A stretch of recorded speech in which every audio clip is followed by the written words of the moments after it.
Hello, hello. Today is the start of a new series called Solo Synergy. The goal is to promote awareness and teamwork in your future ranked matches. We're going to start today with a simple but very important concept, which is painting the vertical walls all over the map. Walls have many uses in Splatoon. In general, they allow you to reposition, which can be used to take high ground, which is an important concept in Splatoon. You can use them offensively to move into the enemy base, and can be used defensively to escape from poor positioning or bad situations. Though walls don't help you build special, they are as important, if not more important, than painting the normal floors and ramps throughout the map. Walls allow for creative movement and positioning around the map, so whichever team has control of certain walls will have those options opened up to them. Another way of thinking about it is painting vertical walls limits the options of the enemy team. Some types of walls around the map include common high ground positions for your backline, areas that lead into the objective, or for Rainmaker, the podium and objective itself. And in general, the goal is to provide multiple options for your teammates to maneuver and position on the map. So the first question you may ask is, who should be focusing on painting the walls?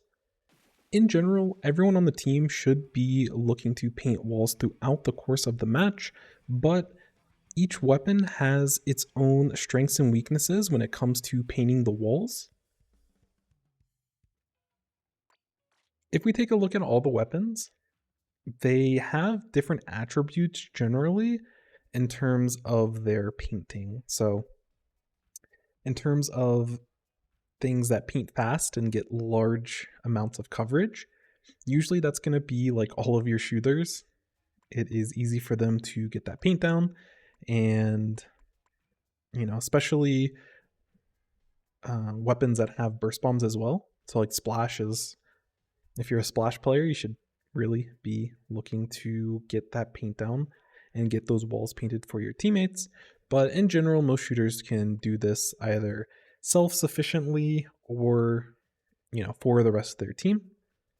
For something like rollers, it's going to depend on the roller. Some of them do a better job at getting large amounts of paint,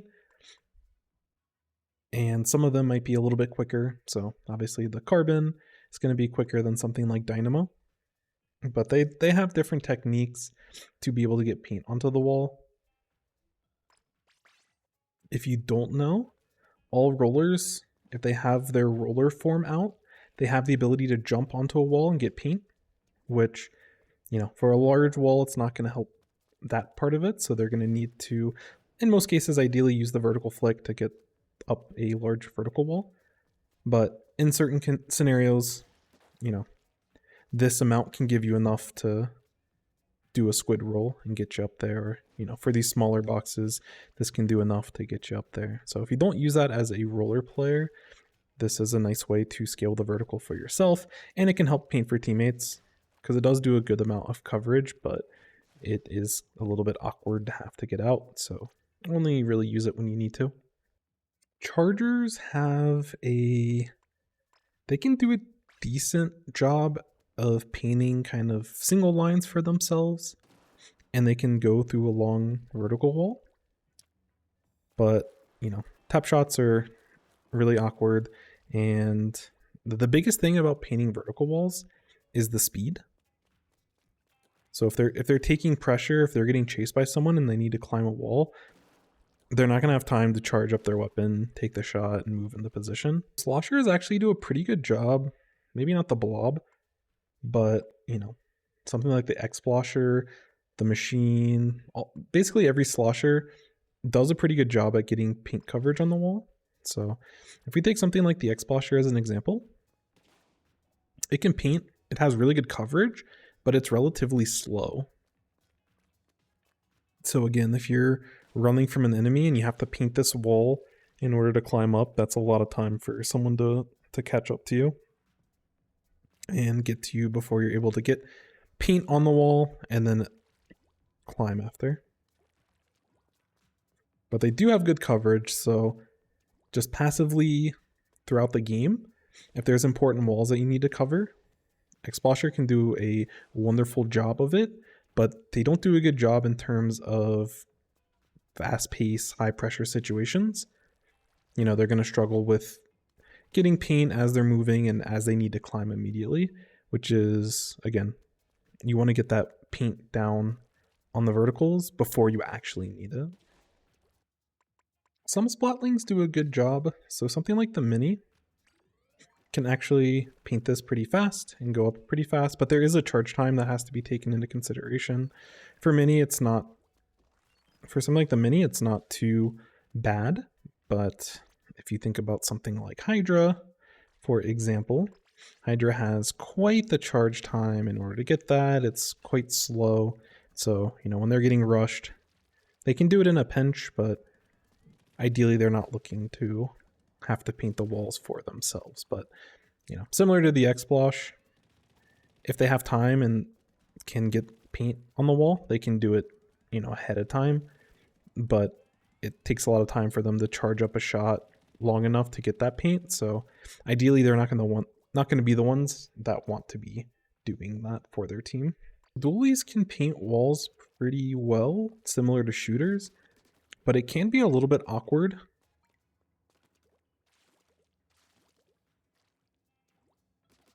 So more advanced Dualie players are able to do this kind of paint method and it shouldn't affect them. But because of the roll mechanics with Dualies, it's very easy to try and paint the wall and accidentally get a roll off when trying to get their jumps, especially, again, if they're in a hurry and they need to get something painted very quickly because they're getting chased. It may be tough for them to actually get the paint to get on the wall, and they might accidentally roll, which can make it very easy for them to get splatted. So it is doable, but, you know, they're prone to making mistakes. And then there are things like blasters. With blasters, they run out of paint and engagements very fast. So if they're low on ink, they might have a hard time getting that final shot off. And if they're stuck in this animation where they have no paint and people are painting their feet so they can't even go into the ink anymore and they're just kind of stuck and they can't get into the ink, they're just going to suffer. As a sloshing machine, that happens quite a lot as well. So getting walls painted for them, even though they can paint for themselves, and, you know, blasters can do a good job of getting paint on the walls during downtime. In the heat of battle, blasters are not going to want to paint for themselves just because of the slowness and because they are an ink-hungry weapon that very often will run out of ink after, you know, having a huge skirmish, and then they're out of ink, so they have a hard time getting shots onto the wall. Then there's weapons like Splatanas, where their vertical does a pretty good job of paint coverage, so they can climb walls, but their horizontal flicks are a little bit slower and a little bit more awkward. And these charge ones take quite a bit of time. So again, during downtime, they're able to paint walls pretty easy, but they have a harder time, you know, when they need to escape. The Wiper specifically is pretty okay because it's pretty fast. And the Stamper does have burst bomb. There's important walls on all the maps, but for Mincemeat specifically, this wall is super, super important. So whenever you can, even if you're not using it, getting burst bombs, it allows your teammates to have the potential to look for it. And if it is a play that you want your teammate to make, for example, keeping this painted can also communicate your intention. So if you want them to do flanks and you constantly are keeping this painted, that can indicate to your teammates, oh, there's an opportunity here and I'll have support from my teammate. So just a nice way to work on that. So this area here is a nice avenue for you to sneak and surprise the enemy backline or anyone that may be on top of this truck. And if you already have this painted, it allows the opportunity to open up for your entire team.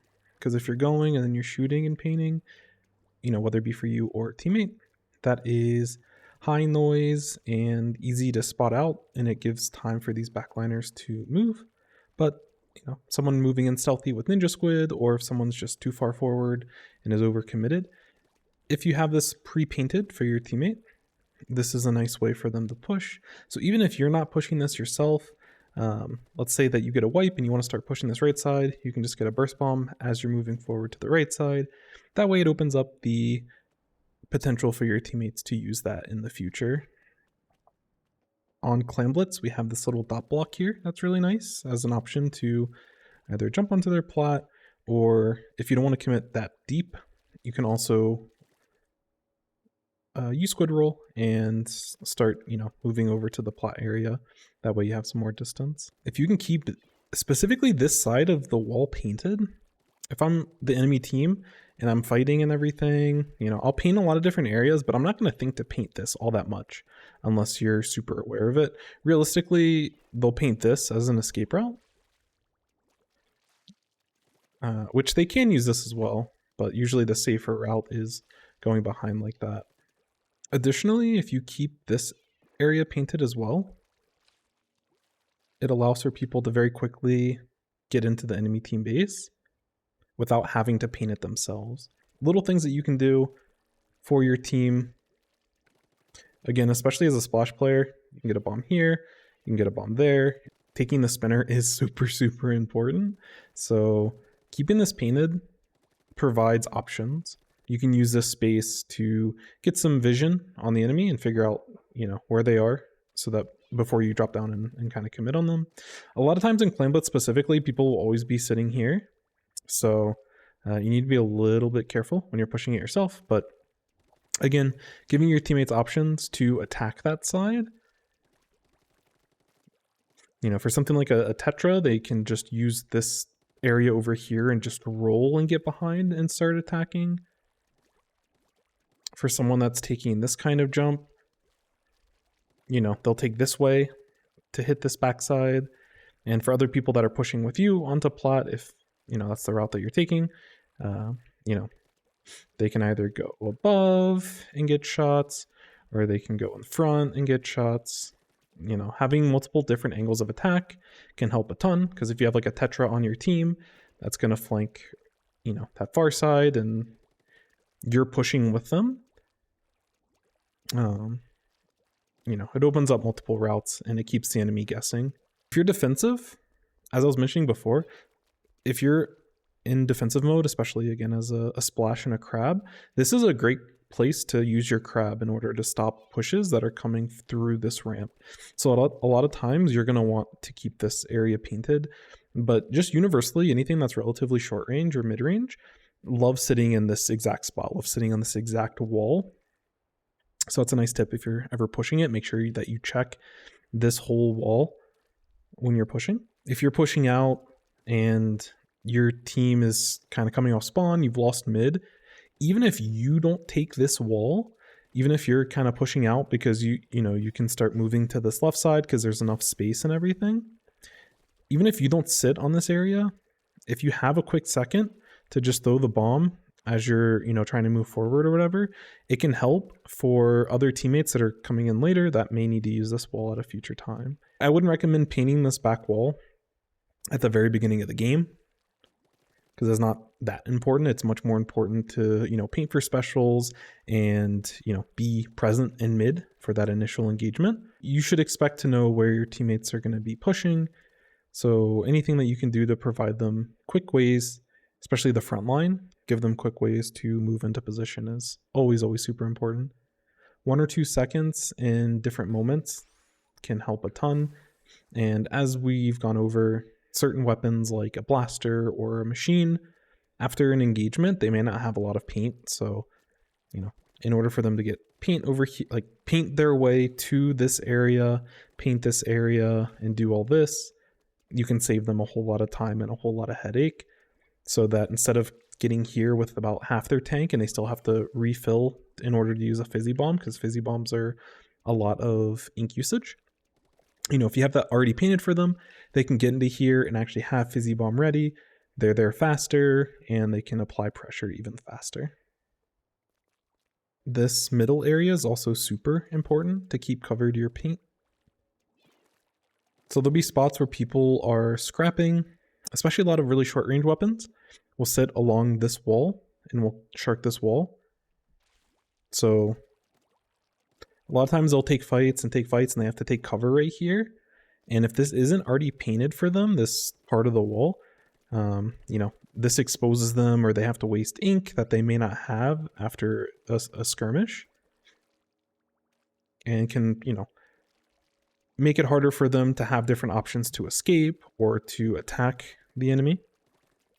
Kind of lesser known area that I, as like a splash player and just short range shooter, or just short range weapon, short medium range, when you're attacking, so this left wall in combination to this provides so many options to attack this side of the map. Keeping this side painted along with this allows teammates to sit here, and a lot of times you can kind of sit here, and sometimes enemies will think that you're no longer here, or maybe they didn't even see you get into this position in the first place. You have the option to climb up here, and then, you know, if left makes more sense, then you can go left. If it makes more sense to go over top, you can do that, and that, you know, in combination, that can give you access to their bat area. The other important thing that this does is the enemy doesn't have an angle from their defensive position on their plat or attic to take shots on someone that's sitting here. So if things are too dangerous, you know, they can sit here, collect information, and if this is no longer the right play, they can just drop off and go back into mid and find other options. Thinking about it from the defender side, if I'm pushing out of this base, I'm not really thinking about painting this wall specifically, and I'm especially not turning around to paint this block. So, you know, if I'm in mid, even if we've taken control back, if you just paint this area once, it'll probably never get painted the enemy color unless they're looking for it and they're trying to counter you, but that's usually bigger brain than, you know, most of what you'll see in solo queue. And you can do a similar thing. People probably don't expect it. They may be able to see the little ripples when you have to hold your position and hold your height to stay on the small block, but it is definitely an option where you can catch people off guard. But truthfully, I don't use this area all that much, but it definitely is an option. There's one on Mako Mart as well that's very similar to this. Sometimes you can add pressure to the enemy team just by throwing paint and keeping that open as an option. Again, you don't want to waste a lot of paint, and you don't want to divert too much of your attention onto keeping this painted your color, because it's not that important. But, you know, when you're pushing and everything, it can provide you an option. And, you know, again, either a teammate may be able to utilize this, or, you know, you might be able to look at it. But either way, just having it painted your color just creates a lot of pressure for someone that, you know, they're going to want to paint it their own color, and, you know, they always have to be at risk of someone potentially taking this rail.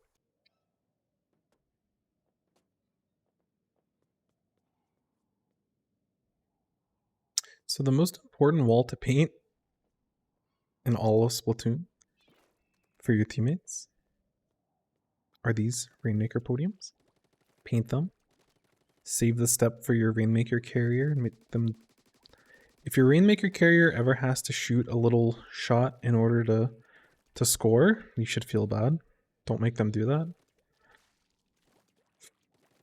If you're a frontliner that's pushing past the Rainmaker after you all have gotten picks, while the, you know, just to create space so they have an easier time scoring, after y'all get the picks and as you're pushing through, just take a quick second, just 2 shots. It doesn't slow you down all that much, and it makes a world of difference once they're actually trying to score on this podium. Additionally, the Rainmaker podium can be used for other spots. So if you paint this side of it, you can actually get onto the snipe easily. I use this a lot as a crab user. Get in position so it makes it easier for your Rainmaker to score. So non-shooters should definitely look for opportunities when there's downtime or when an opportunity arises to paint for walls. But when it comes to time-sensitive or high-pressure situations, shooters and burst bomb users should look for opportunities to support their team. So why does all this matter? Basically, it helps you build rapport with your teammates. It is an easy way to boost morale and to allow them to trust you and to show that you have some competency and awareness when it comes to playing the game. When it comes to solo queue, you have to think about things in terms of a marathon.